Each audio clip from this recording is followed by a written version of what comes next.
प्राचीन मानव ने धीरे धीरे अपनी आवश्यकता की वस्तुओं का आविष्कार किया था। उसने अपने बचाव के लिए पत्थर के औजार और हथियार भी बनाए थे। सींग, हड्डी और चमड़े का उपयोग भी वो करने लगा था, लेकिन धातुओं की जानकारी में उसे बहुत समय लगा। सोना संभवतः पहली ऐसी वस्तु थी जिसका उपयोग मानव ने सबसे पहले किया था। प्राचीन सभ्यताओं के विकास के इतिहास से ये पता चलता है कि मिस्र नदी के रेत को धो छानकर सोने के कणों को प्राप्त किया जाता था। नवप्रस्तर यानी नियोथिलिक एज के स्वर्ण आभूषणों के विभिन्न अवशेष उस समय के मानव की कार्यकुशलता और दक्षता का प्रमाण देते हैं। ईसा से 14 शताब्दी पूर्व के मिस्री फराह तुतनखामेन की कब्र से शुद्ध सोने के बने अनमोल आभूषण और बर्तन प्राप्त किए गए थे। फराह के सोने के ताबूत का वजन 110 किलोग्राम था।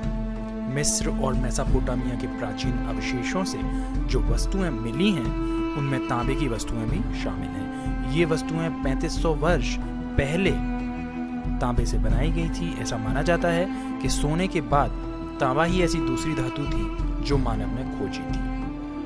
तांबे के बाद टिन धातु का आविष्कार किया गया। मिस्र में यह धातु लगभग 300 ईसा पूर्व मिस्र धातु के रूप में प्रयोग की गई थी, यानी अलॉय के रूप में। मिस्र की खुदाई में ईसा से 1200 वर्ष पहले का टिन का एक गुलदस्ता प्राप्त हुआ है।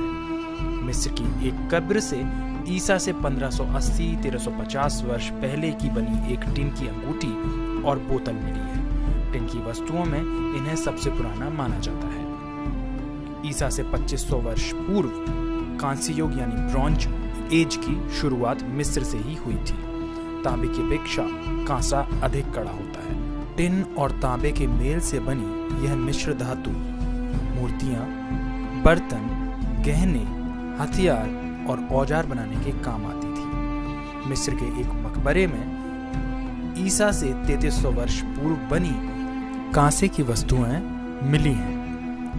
प्राचीन सुमेरियन सभ्यता के केंद्र मेसोपोटामिया के स्थान उर के नजदीक खुदाई से कांसे के बने उत्तम नमूने के बर्तन और हथियार प्राप्त हुए हैं, जो लगभग 3000 ईसा पूर्व बनाए गए थे। इसी युग की चांदी की वस्तुएं भी प्राप्त हुई हैं। प्रमाणों से पता चलता है कि सुमेरियन सभ्यता के लोग शीशे से चांदी अलग करना जानते थे। हड़प्पा और मोहनजोदड़ो की खुदाई में चांदी के आभूषण और बर्तन मिले हैं, जिनमें नर्तकी नामक कांसे की मूर्ति उल्लेखनीय है। लोहा मनुष्य के हाथ बहुत देरी से लगा। शुरू में आकाश से गिरने वाले उल्कापिंडों से लोहा प्राप्त किया जाता था। मिस्र में 3000 ईसा पूर्व लोहा गलाने की भट्टियां बन चुकी थी। चेओप के पिरामिड में 2900 ईसा पूर्व लोहे के औजार मिले हैं। मिस्र में लोहे की कमी थी। वहां के लोग एशिया माइनर में काले सागर के चारों ओर बसे हित्तियों के देश से लोहा प्राप्त करते थे, जो लोहे की वस्तुएं बनाने में कुशल थे। असीरिया के लोग भी 1400 ईसा पूर्व लोहे का व्यापक इस्तेमाल करने लगे थे। भारत में लोहे का उपयोग 900 से 500 ईसा पूर्व माना गया है। दिल्ली में कुतुब मीनार के पास एक लौह स्तंभ है जो सन 415 में बनाया गया था। इसमें 99.72% लोहा है। इसकी ऊंचाई 8 मीटर और वजन 7 टन है। इसमें आज तक जंग नहीं लगा है। चीन में लोहे का उपयोग ईसा से लगभग 500 वर्ष पूर्व शुरू हो चुका था। मिस्र से प्राप्त प्राचीन वस्तुओं में कुछ शीशे की वस्तुएं भी हैं। इनमें शीशे की एक मूर्ति 6000 वर्ष पुरानी है। इससे सिद्ध होता है कि शीशे का सबसे पहले इस्तेमाल करने वाले संभवतः मिस्रवासी ही थे। भारत में ईसा से 300 या 200 वर्ष पहले की कुछ मुद्राएं प्राप्त हुई हैं जो शीशे की हैं। काफी बाद में रोमन और यूनानी सभ्यताओं के युग में शीशे का विविध रूपों में इस्तेमाल किया गया था।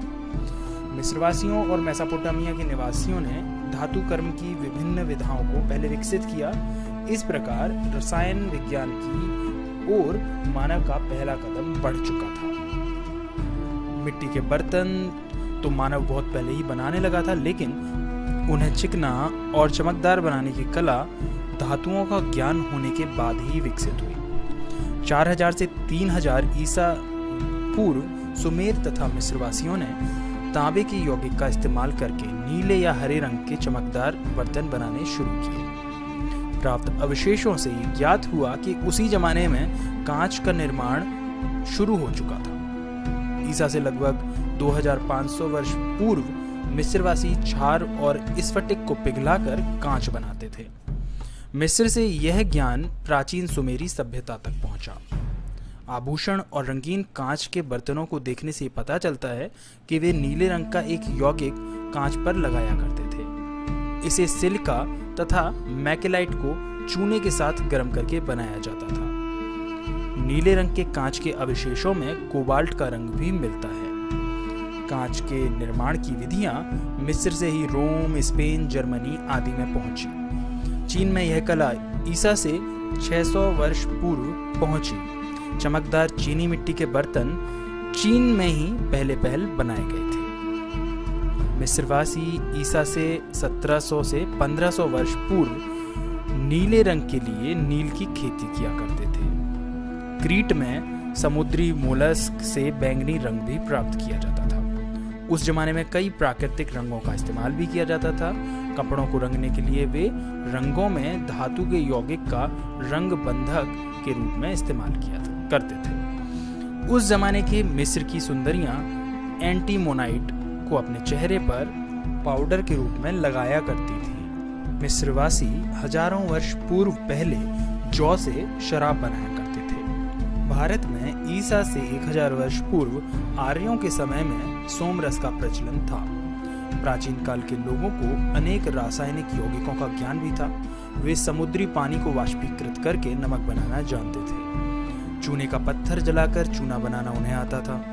पोटाश, शोरा, फिटकरी, गंधक, कार्बन, इत्र, तारपीन के तेल आदि का इस्तेमाल उस जमाने में किया जाता था। उस काल में प्राकृतिक वस्तुओं से औषधियां भी बनाई जाती थी। ईसा से लगभग 2000 वर्ष पूर्व का एक औषधियों का बक्सा बर्लिन के म्यूजियम में सुरक्षित रखा हुआ है। मिस्र के प्राचीन निवासियों के बने रंगीन कांच और टाइलों के रंग आज भी उतने ही चमकदार हैं जितने कि वे उस समय रहे होंगे। टाइलों पर बने रंगीन चित्र इस बात का प्रमाण है कि वे लोग ऐसे पदार्थों को बनाना जानते थे जिनमें रसायन के ज्ञान की आवश्यकता होती है। रोम के निवासी सीमेंट बनाना जानते थे। सीमेंट का जमना एक रासायनिक प्रक्रम है। भारत में रसायन विज्ञान का अध्ययन प्राचीन काल से ही धातु शास्त्र और आयुर्वेद की सहायक विद्या के रूप में किया जाता है।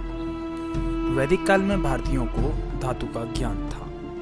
प्राचीन काल की वस्तुओं को देखने से पता चलता है कि उस जमाने में रसायन विज्ञान की नींव पड़ चुकी थी। हालांकि उन लोगों का ज्ञान अधूरा था, लेकिन उसी ज्ञान के आधार पर हम विकास के मार्ग पर आगे बढ़े हैं। तो दोस्तों,